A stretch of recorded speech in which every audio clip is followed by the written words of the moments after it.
LSU to pass out a free life-saving device. NBC Local 33's Deshaun Johnson explains. Red Cross of Louisiana has partnered with LSU's Red Cross Club to give away free smoke alarms in the community to help those prevent house fires.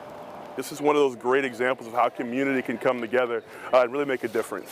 LSU's Red Cross Club is all about ensuring safety to the community, and this event shows the dedication of its members. We founded the club 2 years ago, so to really see how much it's grown and how much of an impact we're able to have on our local community, it's something that is dear to our hearts. Over 30 students came out to volunteer and learned firsthand on how to install fire alarms in people's homes. All students were split into groups of 3, each taking different parts of the neighborhood to hand out smoke alarms. If some didn't answer, they would leave door hooks, giving the number to Red Cross to call if they would still like a free alarm. If they did answer, the students were able to go inside and install them at no cost. Numerous amounts of house fires have been taking place across the area, and the LSU Red Cross Club wants to be a helping hand on stopping the issue.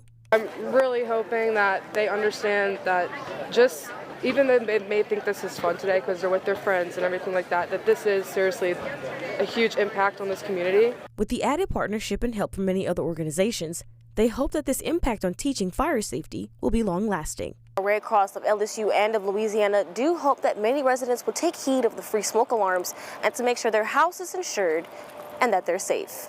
Reporting live in Baton Rouge from Deshaun Johnson, NBC Local 33 News.